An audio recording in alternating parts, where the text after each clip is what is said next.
one of the most basic difficulties for those who hold the view of the materialistic universe is the question of a beginning.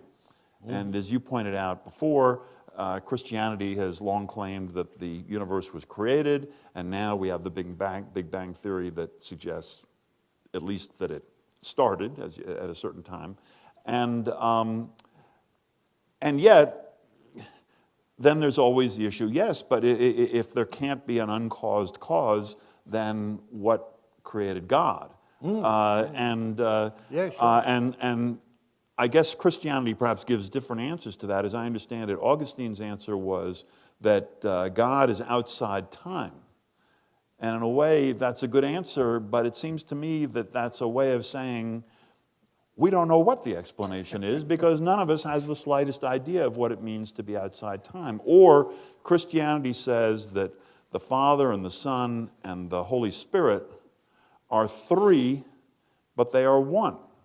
And from those statements, many wonderful things follow. And yet, it seems to be a way of saying, we don't know what it is, because we have no idea of what it means to be three and to be one, and how a God as powerful and as amazing, let's say, as the God of Job, could appear in the form as a human being and be the Holy Spirit. So my point is this, and as I say, I think this may be a strength or a weakness, but it does seem as if many of the difficult questions are just explained by mysteries, which is a Christian word, that in a way are saying, we don't know.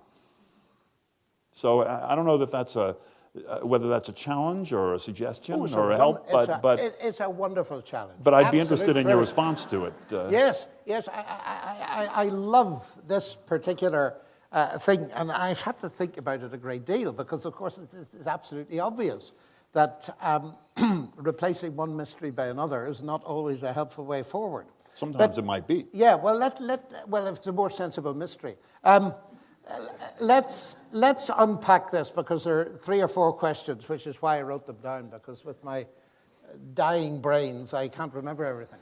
But let's come to that first question, which has interested me because it's become a great focus recently, both in North America and Britain and in Europe. Everybody's talking about it. I thought I'd left it behind in Russia.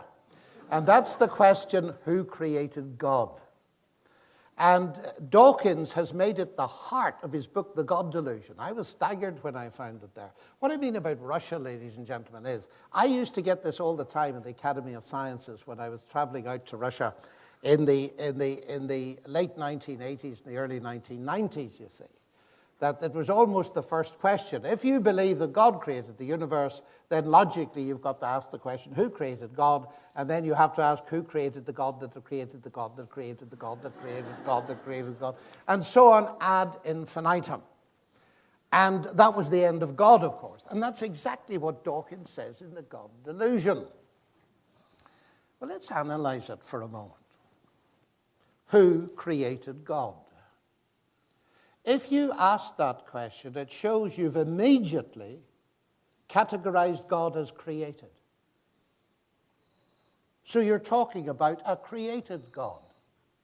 Now you imagine if Richard Dawkins had written a book called The Created God's Delusion. I don't think many people would have bought it. Because I don't need him to tell me that created gods are a delusion. We usually call them idols, incidentally. But you see, this question...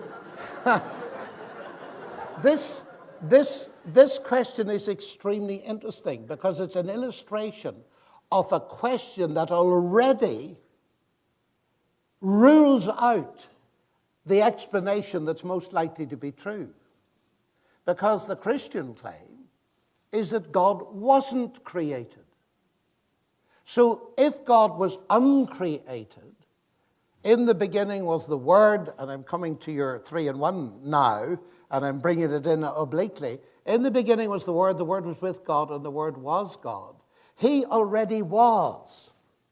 So the central Christian claim is, and in Judaism and Islam, of course, equally, is that God is eternal. So the question, by definition, doesn't even apply to him.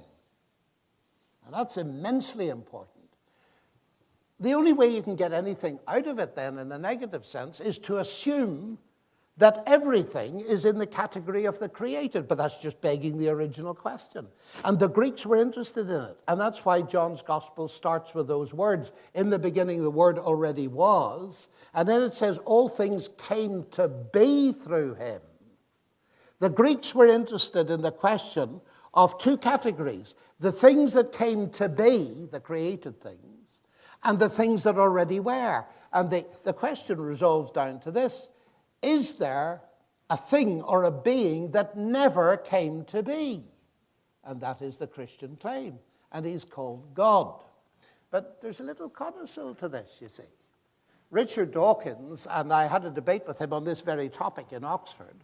And I said to him, Richard, you say that who created God is a legitimate question. I don't think it is. But let me assume now that it is.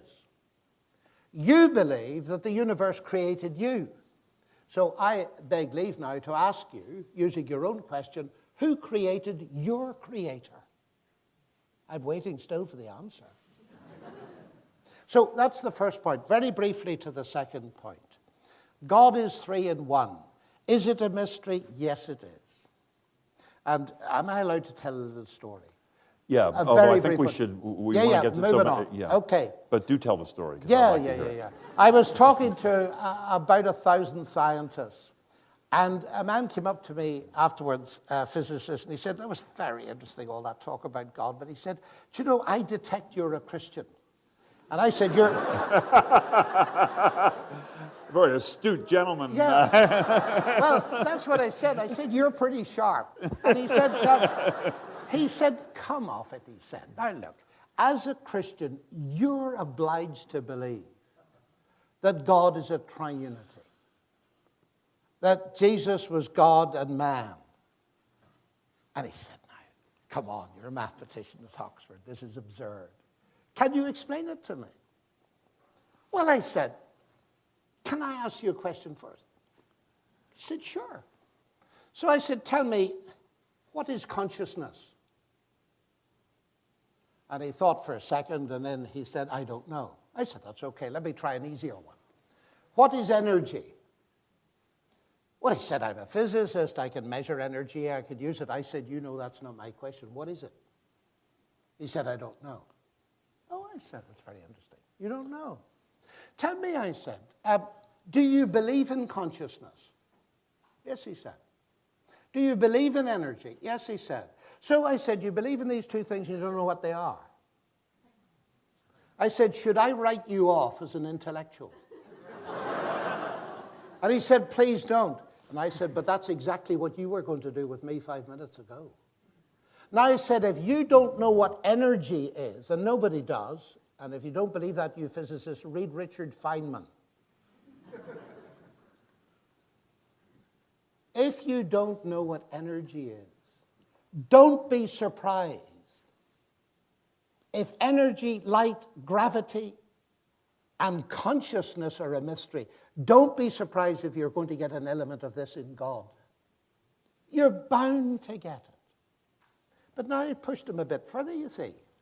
And I said, why do you believe in these things if you don't know what they are? And that was a bit difficult. So being a kind chap, I tried to help him out. And I said, you believe in these things because of their explanatory power as concepts. And he said, that's exactly right. Now I said, look, of course I can't explain to you how God became human. But I said, it's the only explanation that makes sense of the evidence as I see it. Now I said, I've got a simple analogy that might help you. It's a very low-level analogy, but at least it's biblical. I'm married. I've been married for 42 and a half years to the same person. And, and my wife and I are, in a sense, one. We're two persons in one flesh, the Bible would say, but in one unit.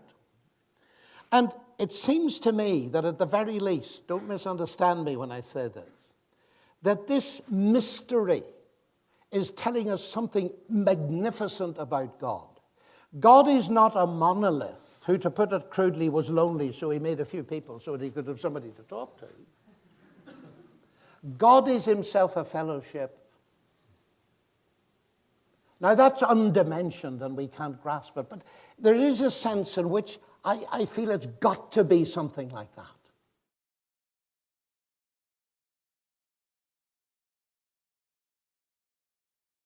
For more information about the Veritas Forum, including additional recordings and a calendar of upcoming events, please visit our website at veritas.org.